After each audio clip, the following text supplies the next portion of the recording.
Hello friends, स्वागत है आप सभी का आपके अपने YouTube channel your study guide पर। तो फ्रेंड्स, आज के इस वीडियो में हम सभी आरपीएफ एसआई के जो 6 दिसंबर के दोस्तों पेपर हुए हैं उन सभी शिफ्टों में से जो इम्पोर्टेंट क्वेश्चन है उन सभी क्वेश्चनों को यहाँ पर पुटअप किया हूँ।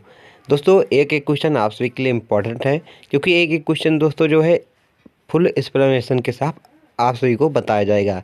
आप चाहे आरपीएफ एसआई की तैयारी कर रहे हैं या आरपीएफ कांस्टेबल की तैयारी कर रहे हैं, आप सभी के लिए वीडियो मोस्ट इम्पॉर्टेंट होने वाला है। क्योंकि दोस्तों 6 दिसंबर में दोस्तों जो फर्स्ट शिफ्ट है, सेकंड शिफ्ट है और थर्ड शिफ्ट के सभी क्वेश्चनों को यहाँ पर पुटअप किया गया है। चलिए पढ़ना शुरू करते हैं। देखते हैं आज का पहला क्वेश्चन। पहला क्वेश्चन हमारा क्या है, भारत की पहली महिला राष्ट्रपति कौन थी? भारत की पहली महिला राष्ट्रपति कौन थी? दोस्तों क्वेश्चन ये नहीं आया था, क्वेश्चन ये आया था कि भारत की 12वीं जो राष्ट्रपति थी उनका शासनकाल मतलब उनका कार्यकाल कितने वर्षों तक था या कब से कब तक था, ऐसे क्वेश्चन पूछा गया था। चलिए देखते हैं। तो भारत की प्रथम महिला जो राष्ट्रपति थी वो प्रतिभा पाटिल जी थी। कौन थी? प्रतिभा पाटिल जी जो थी वो भारत की प्रथम महिला राष्ट्रपति थी। प्रतिभा पाटिल भारत की 12वीं राष्ट्रपति थी जो 25 जुलाई 2007 से लेकर 25 जुलाई 2012 तक इस पद पर कार्यरत रहीं। वे भारत की पहली महिला राष्ट्रपति थी। क्वेश्चन यही पूछा गया था पर भारत की पहली जो महिला थी वो उनका कार्यकाल कब से कब तक था? तो 25 जुलाई से लेकर 25 जुलाई 2012 तक, 25 जुलाई 2007 से लेकर 25 जुलाई 2012 तक इनका कार्यकाल रहा है। नेक्स्ट क्वेश्चन देखते हैं। भारत का सबसे बड़ा राज्य कौन सा है? भारत का सबसे बड़ा राज्य कौन सा है? क्वेश्चन इतना सिंपल नहीं पूछा गया था। क्वेश्चन यह पूछा गया था भारत का सबसे बड़ा राज्य जो राजस्थान है इसका क्षेत्रफल कितना है, ये आपसे इसे पूछा गया था। भारत का सबसे बड़ा राज्य कौन सा है? तो राजस्थान। क्षेत्रफल की दृष्टि से भारत का सबसे बड़ा राज्य जो है वो राजस्थान है, जिसका क्षेत्रफल कितना है? इसका क्षेत्रफल दोस्तों जो है 3,42,239 वर्ग किलोमीटर इसका क्षेत्रफल है। अगर बात कर लेंगे जनसंख्या की दृष्टि से भारत का सबसे बड़ा राज्य कौन सा है, तो उत्तर प्रदेश है। कौन सा? यूपी जो है उस जनसंख्या की दृष्टि से भारत का सबसे अधिक जनसंख्या वाला राज्य है। नेक्स्ट देखते हैं। विश्व का सबसे बड़ा महाद्वीप कौन सा है? विश्व का सबसे बड़ा महाद्वीप कौन सा है, ये आपसे से पूछा गया था। तो एशिया महाद्वीप जो है विश्व का सबसे बड़ा महाद्वीप है। एशिया क्षेत्रफल और जनसंख्या के हिसाब से दुनिया का सबसे बड़ा महाद्वीप है। यह भी क्वेश्चन पूछा जा सकता है, जनसंख्या के आधार पर सबसे बड़ा महाद्वीप कौन सा है? एशिया है। क्षेत्रफल के हिसाब से विश्व का सबसे बड़ा महाद्वीप कौन सा है? तो एशिया है। ये आप याद रखिएगा। अगला क्वेश्चन देखते हैं। भारत की राष्ट्रीय ध्वज में कितने रंग होते हैं? भारत के राष्ट्रीय ध्वज में कितने रंग होते हैं, ये आपसे से पूछा जा रहा है। तो भारत के जो राष्ट्रीय ध्वज है इसमें 3 रंग होते हैं। राष्ट्रीय ध्वज में 3 रंग होते हैं जिसमें केसरिया, सफ़ेद और हरा है। सफ़ेद रंग जो है मध्य में पाया जाता है और नीला अशोक चक्र होता है वो सफ़ेद रंग के पट्टी पर स्थित होता है, जिसमें 24 तिल्लियाँ होती हैं। ये भी आप याद रखिएगा। 24 तिल्लियाँ जो है हमें 24 घंटे आगे बढ़ने की प्रेरणा देती है। नेक्स्ट क्वेश्चन देखते हैं। संविधान सभा की पहली बैठक कब हुई थी? संविधान सभा की पहली बैठक कब हुई थी, ये आपसे से पूछा गया था। तो 9 दिसंबर 1946 को संविधान सभा की पहली बैठक हुई थी। भारतीय संविधान सभा की पहली बैठक 9 दिसंबर 1946 को हुई थी। यह बैठक दिल्ली के कॉन्स्टिट्यूशन हॉल में अप्राथमिक विद्यालय है में आयोजित हुई थी। क्वेश्चन ये यहाँ से बन सकता है कि संविधान सभा की जो पहली बैठक हुई थी वो कहाँ पर हुई थी? तो दिल्ली के कॉन्स्टिट्यूशन हॉल में हुई थी। अब बात कर लें कि संविधान सभा की जो पहली बैठक हुई थी उसके अध्यक्ष कौन थे? तो अस्थायी रूप से दोस्तों जो है डॉक्टर सच्चिदानंद सिन्हा को बनाया गया था। लेकिन संविधान सभा की जब दूसरी बैठक हुई थी 11 दिसंबर को, तब संविधान सभा के अस्थायी अध्यक्ष जो है डॉक्टर राजेंद्र प्रसाद बनाए गए। चलिए आगे देखते हैं। भारत का राष्ट्रीय फूल कौन सा है? तो भारत का राष्ट्रीय फूल जो है कमल है। यह क्वेश्चन नहीं पूछा गया था। क्वेश्चन तो बड़ा सिंपल है, सबको पता है भारत का राष्ट्रीय पुष्प कमल। लेकिन पूछा यह गया था भारत का जो राष्ट्रीय पुष्प कमल है यह किसका प्रतीक है? तो यहाँ पर देख सकते हैं कमल भारत का राष्ट्रीय फूल है। यह भारतीय संस्कृति धार्मिकता और समृद्धि का प्रतीक है। इम्पॉर्टेंट यहाँ से बनता है कि यह किसका प्रतीक है। आखिर कमल को ही क्यों चुना गया, तो यह क्योंकि यह संस्कृति धार्मिकता और समृद्धि का प्रतीक है, इसलिए भारत का राष्ट्रीय पुष्प जो है कमल को प्रतीक किया गया था। नेक्स्ट देखते हैं, प्रथम भारत रत्न पुरस्कार किसे दिया गया था। प्रथम भारत रत्न पुरस्कार किसे दिया गया था, तो राइट आंसर क्या है, सर सीवी रमन को। किसे, सर सीवी रमन को जो है प्रथम भारत रत्न पुरस्कार मिला था। भारत रत्न पुरस्कार भारत का सर्वोच्च नागरिक सम्मान है। यह पहला भारत रत्न पुरस्कार सर सीवी रमन को 1954 में विज्ञान में उनकी योगदान के लिए दिया गया था। चलिए आगे देखते हैं, कौन सा ग्रह सबसे बड़ा है। कौन सा ग्रह जो है सबसे बड़ा है, तो बृहस्पति ग्रह जो है फ्रेंड्स वो सबसे बड़ा है। यहाँ पर देख सकते हैं बृहस्पति ग्रह का व्यास जो है लगभग 1,42,984 किलोमीटर है, जो इसे हमारे सौरमंडल का सबसे बड़ा ग्रह कहा जाता है। चलिए आगे देखते हैं, भारत में सबसे लंबी नदी कौन सी है। भारत में सबसे लंबी नदी कौन सी है, तो गंगा नदी जो है भारत की सबसे लंबी नदी है। गंगा नदी भारत की सबसे लंबी नदी है, जिसकी कुल लंबाई जो है 2,525 किलोमीटर है। नेक्स्ट देखते हैं, माउंट एवरेस्ट की ऊंचाई कितनी है। क्वेश्चन यह पूछा गया था कि 8,848 मीटर ऊंचा पर्वत कौन सा है। ऑप्शन में आप सभी को दिया गया था माउंट एवरेस्ट, एंडीज पर्वत, माला, अरावली पर्वत, इस प्रकार दिया गया था और आपसे इसे पूछा गया था। तो माउंट एवरेस्ट की ऊंचाई कितनी है, तो 8,848.86 मीटर जो है माउंट एवरेस्ट की ऊंचाई थी। माउंट एवरेस्ट जो नेपाल और तिब्बत की सीमा पर स्थित है।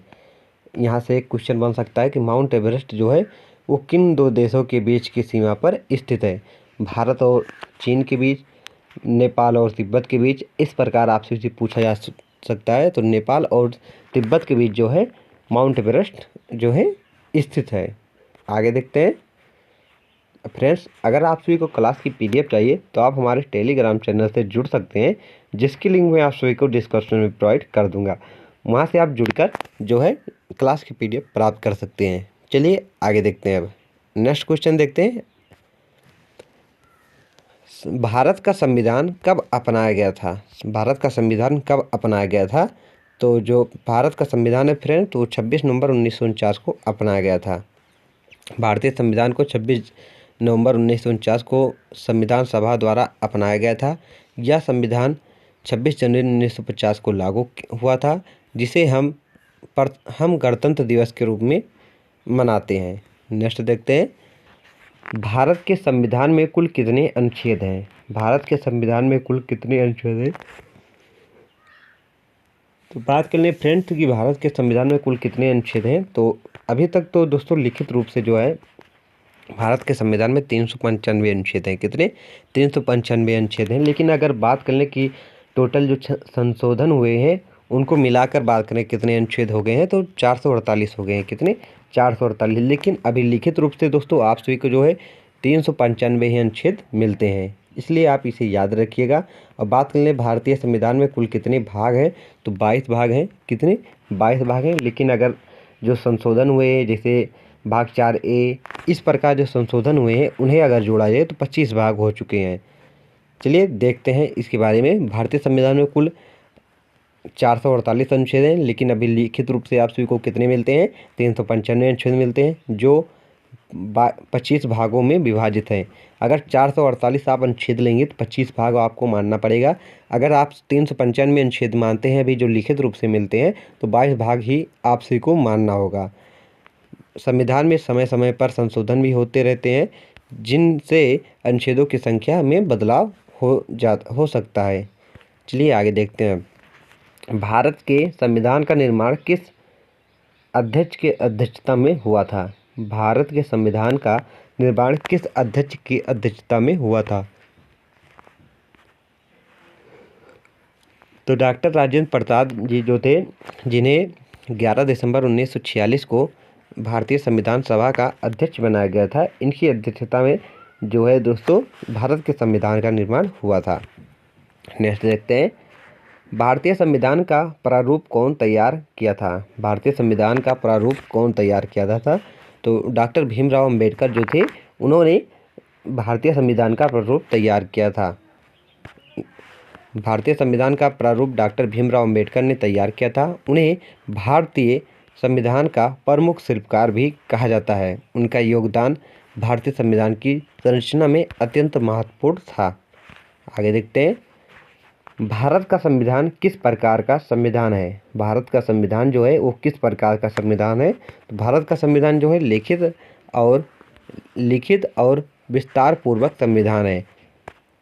भारत का संविधान एक लिखित संविधान है जिसमें सभी कानूनों, अधिकारों और कर्तव्यों का विस्तार वर्णन किया गया है। यह दुनिया का सबसे लंबा लिखित संविधान है। आगे देखते हैं, मुगल साम्राज्य के पहले सम्राट कौन थे? मुगल साम्राज्य के पहले सम्राट कौन थे? तो बाबर जो थे वो मुगल साम्राज्य के पहले सम्राट थे।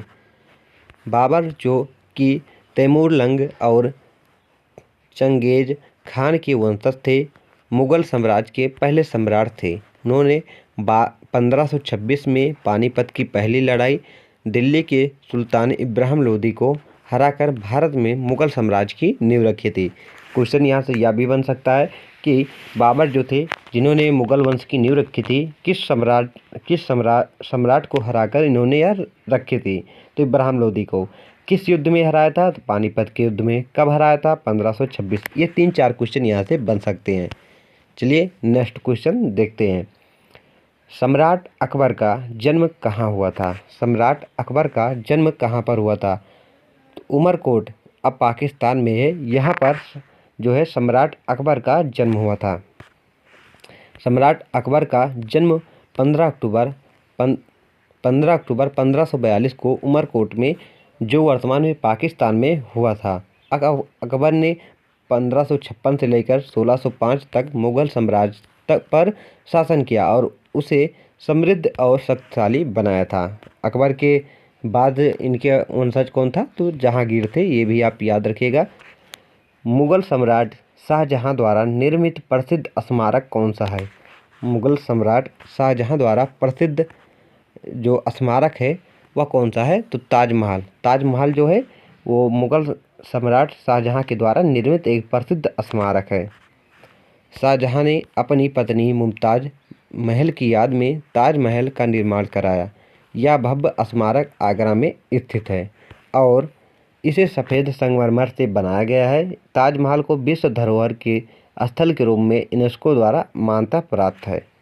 नेक्स्ट देखते हैं, कौन सा मुगल सम्राट पहले और दूसरे पानीपत की लड़ाई में शामिल था? कौन सा मुगल सम्राट जो है पहले और दूसरे पानीपत के युद्ध में शामिल था? तो राइट आंसर क्या है? अकबर। अकबर जो थे उन्होंने पहले और दूसरे पानीपत की लड़ाई में भाग लिया था। अकबर ने 1556 में पानीपत की दूसरी लड़ाई में हेमचंद्र विक्रमादित्य हेमू जिसे कहते हैं को हराया था। यह युद्ध भारतीय इतिहास में एक महत्वपूर्ण घटना थी जिसमें अकबर ने अपने साम्राज्य की सीमाओं को बढ़ाया था। आगे देखते हैं, मुगल साम्राज्य के अंतिम सम्राट कौन थे? मुगल साम्राज्य के अंतिम सम्राट कौन थे? तो राइट आंसर क्या है? बहादुर शाह जफर। बहादुर शाह द्वितीय इन्हें बोलने, या बहादुर शाह जफर जो थे मुगल सम्राट के अंतिम सम्राट थे। बहादुर शाह जफर को मुगल साम्राज्य के अंतिम सम्राट थे। 1837 से लेकर 1857 तक शासन कर रहे थे। 1857 के स्वतंत्रता संग्राम के समय उन्हें ब्रिटिश अधिकारियों द्वारा गिरफ्तार कर दिल्ली से बाहर कर दिया गया, जिससे मुगल साम्राज्य का अंत हो गया। तो फ्रेंड्स, आप सभी को वीडियो कैसा लगा कमेंट बॉक्स में ज़रूर बताइएगा। एक क्वेश्चन दोस्तों आप सभी के लिए इम्पॉर्टेंट है, इसलिए वीडियो को ध्यानपूर्वक देखें। एक बार समझ में नहीं आया तो वीडियो दोबारा ज़रूर देखिएगा। अगर आप सभी को वीडियो पसंद आ रहा है तो एक प्यारा सा कमेंट बॉक्स में ज़रूर करिएगा। अगर चैनल पर नए हैं तो चैनल को सब्सक्राइब करें। Thank for watching this video.